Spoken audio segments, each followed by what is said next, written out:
रावलपिंडी वेझो सागरी ऐं कलर सईदा वारनि इलाइक़नि में अवामी मेड़ाकनि खे ख़िताब कंदे ऐं मीडिया सां ॻाल्हाईंदे अॻूणे वफ़ाक़ी घरू वज़ीर चौधरी निसार चयो त हुन ऐं नवाज़ शरीफ़ पार्टीअ जी हिक सिर रखी नून लीग में को बि बहरान या फॉरवर्ड ब्लॉक न आहे। उन चयो त पार्टीअ में इख़्तिलाफ़ राय आहे, पर जेका पॉलिसी ठहंदी उहा मुल्क ऐं नून लीग जे मफ़ाद में हूंदी। संदसि चवणो हो त को बि मंझंदि सियासी तौरु विकामजण जी उमेद न रखे। हू उहिदनि पोयां नाहे भॼंदो, छाकाणि त इज़त उहिदनि न पर किरदार सां मिलंदी आहे। कोई सियासी तौर पर बिकने की मुझसे कोई तवक्को ना रखे।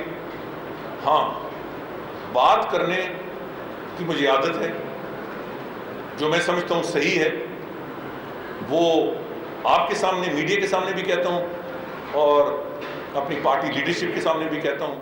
चौधरी निसार चयो त शेख रशीद पंहिंजी सियासत करे ऐं खेसि बि करण ॾे।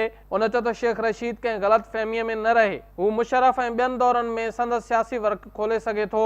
चौधरी निसार चयो त अदलिया ते तनक़ीद वारी पॉलिसी ते पार्टीअ सां इख़्तिलाफ़ आहिनि। संदसि चवणो हो त आला अदलिया ते तनक़ीद नवाज़ शरीफ़ ऐं पार्टीअ जे हक़ में न आहे। चौधरी निसार चयो त खेनि कंहिं सां विढ़णो न आहे, क़ौम खे मुतहिद हुजणु घुरिजे। ख़तरा अंदरूनी हुजनि या ॿाहिरियां, मुक़ाबिलो ॿधीअ सां ई करे सघिजे थो। अॻूणे वफ़ाक़ी घरू वज़ीर चयो त हू इहो नथो चवे त पाकिस्तान लाइ ख़तरा घटि थिया आहिनि, पर वक़्ती तौरु घटि थिया आहिनि। उहा घटिताई हुकूमत, मुख़ालिफ़ धुर, इदारनि, अवाम जे इतिहाद सबबु आई आहे। चौधरी निसार चयो त हुकूमत, मुख़ालिफ़ धुर, पार्लियामेंट ऐं इदारनि जो वाज़े पैगाम आहे त पाकिस्तान जी वधीक बदनामी क़बूल न आहे। हुन चयो त क़ौम मुतहिद थी दुनिया खे पैगाम ॾिनो त इज़त ॾियो ऐं इज़त वठो। अॻूणे वफ़ाक़ी घरू वज़ीर चयो त संदसि तक जेतिरो तरक़ियाती कमु मुल्क जे कंहिं बि तक में न आहे थियो। कारकुन सीनो ताणे संदसि लाइ वोट घुरी सघनि था।